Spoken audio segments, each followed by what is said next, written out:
ಇವತ್ತು ನನ್ನ experience of ಗಿರಿವಲಂ ಹೇಳ್ತೀನಿ. ಫಸ್ಟ್ ಟೈಮ್ ನಾನು ಗಿರಿವಲಂ ಹೋಗಿದ್ದು. ಗಿರಿವಲಂ ಅಂದರೆ 14 ಕಿಲೋಮೀಟರ್ಸು ಬೆಟ್ಟನ ಸುತ್ಕೊಂಬರ್ಬೇಕು ನೀವು. ಸೊ ನಾವು ಬೆಳಗಿನ ಜಾವ 4 o'clock ಸ್ಟಾರ್ಟ್ ಮಾಡಿದ್ವಿ.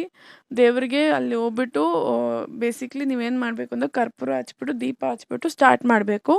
ಇದು ಹೆಂಗಿರುತ್ತೆ ಅಂದರೆ ಹೋಗೋ ದಾರಿಯಲ್ಲಿ ನಿಮ್ಗೆ ಎಷ್ಟೊಂದು ಲಿಂಗ ಸಿಗುತ್ತೆ, ಎಲ್ಲ ಒಂದೊಂದು ದಿಕ್ಕಲ್ಲಿರುತ್ತೆ. ಸೊ 8 ದಿಕ್ಕಲ್ವಾ, 8 ದಿಕ್ಕಲ್ಲಿ ಒಂದೊಂದು ಲಿಂಗ ಇಟ್ಟಿರ್ತಾರೆ. ಒಂದು ಇಂದ್ರಲಿಂಗ, ಕುಬೇರ ಲಿಂಗ, ಆ ಥರ ಎಲ್ಲ ಲಿಂಗಸಕ್ಕೆ ಒಂದೊಂದು ಹೆಸರಿರುತ್ತೆ. ನಾವು ಸ್ಟಾರ್ಟ್ ಮಾಡಿದ್ವಿ. ಫಸ್ಟು 3-4 ಲಿಂಗ ಸೂಪರಾಗಿತ್ತು. ಆಮೇಲೆ ಸ್ಲೋಲಿ ನಾವು ಸ್ಟಾರ್ಟ್ ಆಯಿತು.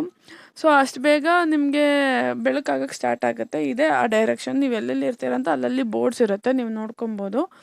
ಸೊ ನಿಮ್ಗೆ ಒಳ್ಳೆ ವೈಬು, ಒಳ್ಳೆ ಫೀಲ್ ಕೊಡುತ್ತೆ. ಬಟ್ 14 ಕಿಲೋಮೀಟರ್ಸ್ ಅನ್ನೋದು ಸುಮ್ಮನೆ ಅಲ್ಲ, ಅದು ಈ ತಾರ್ ರೋಡಲ್ಲಿ ನೀವು ನಡಿಬೇಕು.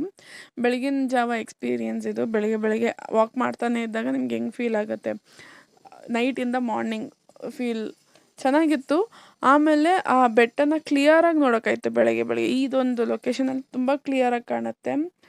ಈ ಬೆಟ್ಟನ್ನೇ ಶಿವ ಅಂತ ನಂಬ್ತಾರೆ. ಸೊ ಶಿವ ಪಾರ್ವತಿ ಇರೋ ಬೆಟ್ಟ ಅಂತ ನಂಬ್ತಾರೆ. ಸೊ ಇದನ್ನೇ ನಾವು ಪ್ರದಕ್ಷಿಣೆ ಹಾಕ್ತಾಯಿದ್ದೀವಿ ಬೇಸಿಕಲಿ. ಸೊ ಇದು ಮಾಡಿದ್ವಿ. ಅರೌಂಡ್ 9 ಕಿಲೋಮೀಟರ್ಸ್ ಕಂಪ್ಲೀಟ್ ಆಯಿತು. ಆರಾಮ್ಸೆ 9 ಕಿಲೋಮೀಟರ್ಸ್ ಕಂಪ್ಲೀಟ್ ಆಯಿತು. ಆಮೇಲೆ ಏನಾಯಿತು, ಇನ್ನು ನೆಕ್ಸ್ಟ್ 5 ಕಿಲೋಮೀಟರ್ಸ್ ತಾನೇ ಇದೆ ಅಂದ್ಬಿಟ್ಟು ನಾವೇನು ಮಾಡಿದ್ವಿ, ಜಸ್ಟ್ ಹೋಗೋಣ ಎಲ್ಲಾದರೂ ಟೀ ಕುಡಿಯೋಣ ಅಂತ ಫ್ಯಾಮಿಲಿ ಎಲ್ಲ ಡಿಸೈಡ್ ಮಾಡಿದ್ರು. ನಿಮ್ಗೆ ಹೋಗ್ಬೇಕಾದ್ರೆ ದಾರಿಯಲ್ಲಿ ಸಾಕ್ಸ್ ಇರುತ್ತೆ, ನೀವು ಯೂಸ್ ಮಾಡ್ಕೊಬೋದು ಲೆಗ್ ಪೇನ್ ಬಂದರೆ. ಸೊ ಎಲ್ಲರೂ ಕೂತಿದ್ರು, ಈ ಎದ್ವಿ. ಅದೇ ತಪ್ಪು ಮಾಡಿದ್ದು. ಅಲ್ಲಿ ಎದ್ದಾಗ ಏನಾಗೋಯ್ತು, ನಾನು ಕಾಲು ಹಿಡ್ಕೊಂಡ್ಬಿಡ್ತು. ನೆಕ್ಸ್ಟ್ 5 ಕಿಲೋಮೀಟರ್ಸು 7:30 ಏನೋ ಕೂತ್ಕೊಂಡಿದ್ದು, ನಾನು ಕಂಪ್ಲೀಟ್ ಮಾಡಿದ್ದು 12 o'clock. ನೆಕ್ಸ್ಟ್ 5 ಕಿಲೋಮೀಟರ್ಸ್ನ ಆಗಲಿಲ್ಲ, ಬಟ್ ಕಂಪ್ಲೀಟ್ ಮಾಡಿದೆ. ಬಟ್ ಪ್ರದಕ್ಷಿಣೆ ಹಾಕೋಕ್ಕಾಗಿಲ್ಲ. But next time we will go.